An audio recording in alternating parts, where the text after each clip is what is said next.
20 subscribers from just one video. That is freaking amazing. I just want to thank everyone for being so kind and welcoming me into the video game countdown circle here on YouTube. I apologize for the TV back there. I have the E3 live stream going on. But yeah, in the spirit of friendship, I decided to make this video, which is the top 10 video game companions. Yes, companions, the characters in games that the developers put in to aid us along in our epic quest. Sometimes they're all business, other times they're funny, but they're always there to help. Or annoy people to the point that we want to kill them, despite how hopeful they're trying to be. This list is the top 10 of these companions that it has been my pleasure to fight against the forces of evil with. I hope you enjoy. If you have opinions, not troll comments, or think of a companion that I might have left out, leave a comment below or make a video response. That being said, let's go. Okay then, let's get ready to do this.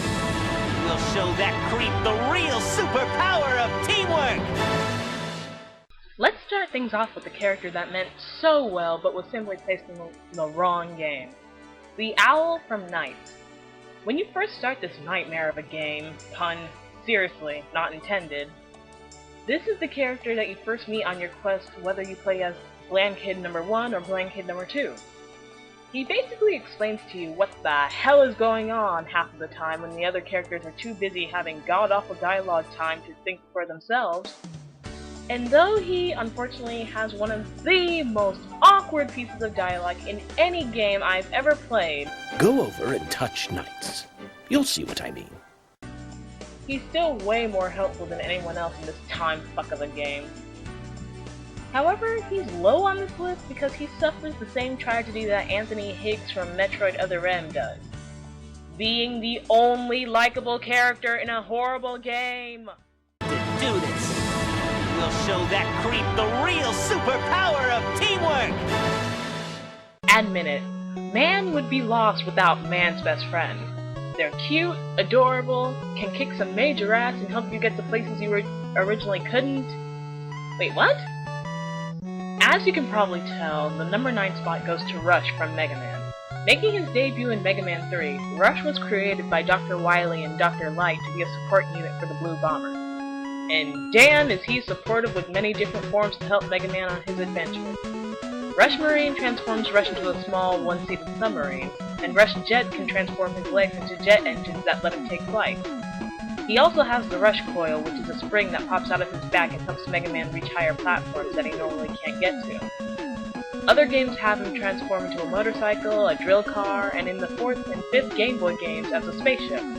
In later games, the Rush adapter allows Rush to attach himself to Mega Man, allowing him to float, shoot more powerful blasts, and launch his arm as projectiles. Such a good boy! Hell, everyone loves dogs! Even Bass has his own companion in the form of Treble! To do this, we'll show that creep the real superpower of teamwork! Usually when people think of the Mario franchise and companions, they'll usually either think of Yoshi or Luigi. Well, Luigi isn't really a companion as much as he's Mario's baby brother who follows him around so he can get some damn screen time. And Yoshi? Well, everyone says Yoshi! So, for the sake of being different, I decided to choose the baby Luma from Super Mario Galaxy. But Pepino 9! The baby Luma was also in Galaxy 2! I don't want to talk about that. I don't want to talk about it! But anyway, the baby Luma. Dear God, if someone made an accurate plushie of this thing, I would buy 5. It's just so freaking adorable! But besides cuteness, this little thing is just so helpful. Thanks to Rosalina, that sexy space goddess, placing the baby Luma in your care, you are able to fly between the planets and perform the game's signature spin, which you will use. A lot! And though it's a little blob of space matter that most likely weighs about the same as 3 planet Earths, this thing is just so charming in its little quirks. Hell, this thing is so endearing that it accompanies Rosalina, that sexy space goddess, in Mario Kart Wii, and still looks fucking adorable as it bounces around its mama. To do this, we'll show that creep the real superpower of teamwork! Valve is a compilation of geniuses, I swear. Procrastinating geniuses, but geniuses nonetheless. So much to the point that they basically deconstructed the elements of what people want in a friend and put it in the famous puzzle game Portal. The Companion Cube. Let's take a look at what mankind usually desires from a friend.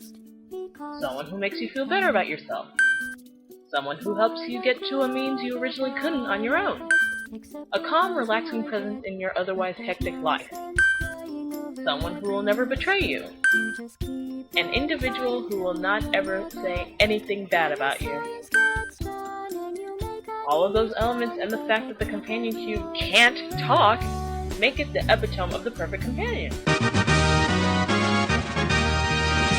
All it's there to do is help.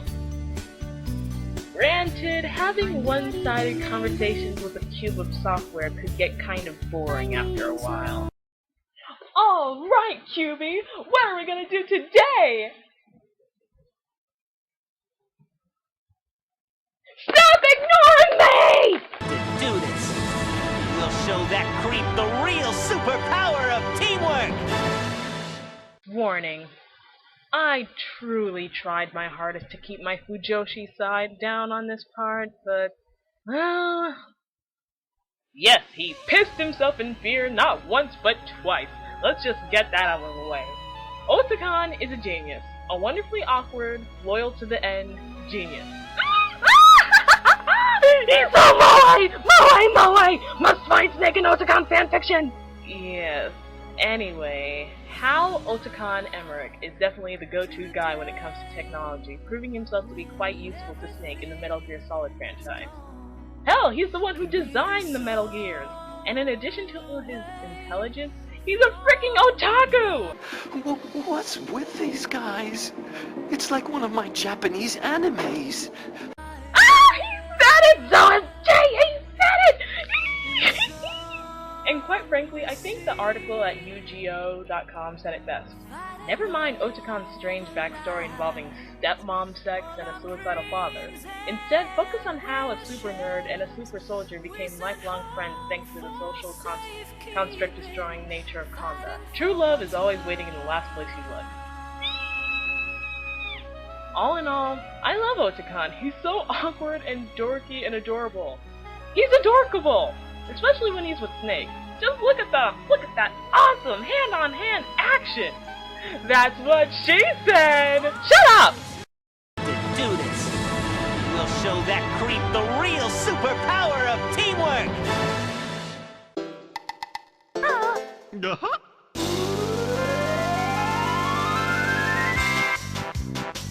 You want smartass birds? We've got smartass birds. Kazooie from BanjoKazooie and BanjoTooie. You know, before Rare lost their ever-loving mind! But what about nuts and bolts? I am so sorry. I do not speak the made-up language of bad games. Anyway, Kazooie is the wisecracking best friend and companion to Banjo the Bear on his journey to rescue his little sister from that old bag of a witch Gruntilda. She, and yes, Kazooie is a chick, guys, helps Banjo fly, jump to higher places, and can make him immortal for short periods with the use of the golden feathers in the game. But to me, what makes Kazooie awesome is her dialogue. She's kinda like Catherine from Shakespeare's The Taming of the Shrew. A pain in the ass to everyone, but has good intentions behind her sharp words. In fact, personality-wise, Kazooie is a lot like how I am to my male friends. And I just scared 10 and 20 people away with that statement. To do this, we'll show that creep the real superpower of teamwork! Former renegade turned mercenary for hire, it's the second part of our 2-for-1 smartass bird combo. Falco Lombardi from the Star Fox franchise. Dear God, I've always been in love with this guy's last name! Lombardi, it sounds so ace! Anyway, Falco is easily one of the most interesting members of the Team Star Fox. If you'd like to see a time where Falco really shines as a character, I beg you to take a gander at the Ficina mission from Star Fox Assault. As a character, Falco really does speak for himself. I mean, I really have nothing to say about him. Anyone who's a follower of Nintendo knows about this guy. Star Fox 64, he was a total jerk, but as the games went on, he became a very cherished member of the team. And he's actually useful!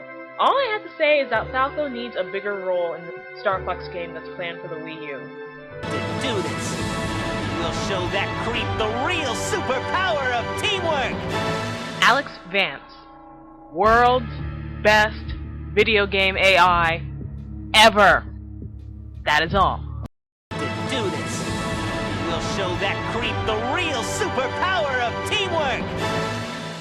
Navi Midna Fee. Fee Navi Midna. Midna Fee Navi. You know what? Fuck it. I choose all of them. I mean, for me, these three completely embody the term Legend of Zelda Companions. But what about the King of Red Lions? What about the talking boat? You bitch! I'm on a boat! I'm on a boat! Everybody look at me, cause I'm sailing on a boat! Stop that! Anyway, let's get down to business. Everyone knows about Navi from Ocarina of Time, Link's assigned fairy partner on his original epic 3D quest to save the land of Hyrule. Most notable because of her overzealousness concerning her job. Hey, listen, hey, listen, hey, listen. Navi is probably the game companion that has the nostalgia badge down for a lot of gamers. Next we have Midna, the Twilight Princess of, well, Twilight Princess! Everyone knows about this impish minx because of her snarky attitude when you first meet her. However, later on in the game, we find out her tragic backstory. Midna has more technical uses than the other two in this portion because she can teleport key items for Link, helps him shift into wolf form at will, helps you fight, and always has interesting things to say about the current situation. And then there's Fee. This poor sword spirit has gotten so much hate by gamers for no other reason than that she's Navi and Midna combined with the emotional range of a toaster. But she's not a bad character. Yes, some of her bursting in just to tell you something you already know can be annoying at first. But to all those people who are saying that her telling you that you're about to die, that's technically your fault. She wouldn't have to talk to you if you knew how to manage your freaking RPG, now would she? Personally, I love all three of these characters and they really do deserve to share the spot. To do this, we'll show that creep the real superpower of teamwork! I am the Ubermensch! God damn it, Valve, you guys have it down pat when it comes to character design, and Team Fortress 2 is no exception. And my absolute favorite character is the medic. Why am I talking about this crazy German doctor in a list like this? My favorite video game companion has to be Team Fortress 2's medic, and yes, he counts. Though the medic's main purpose is to heal and help others with the Uber charge, he can actually fight, unlike a lot of companion/support characters. And since I mostly play as the heavy anyway, this means that the medics are a must for me. And I simply love this guy's personality. He's purely sadistic, yet he has perfect comic timing with anything he says. Archimedes! No! It's filthy in there. Ugh. Perfect. Kill me later. Hell, Robin Atkin-Down's performance as the medic is actually what has inspired me to start learning German. He's helpful, when he talks it isn't annoying, and he's just a plain awesome guy. I could very much see going to Germany and having a pitcher of beer with this guy. As long as I don't have to go to any type of hospital when I'm there. So, Medic, what do you think of your place as #1 video game companion? I have no idea! Good night, everybody.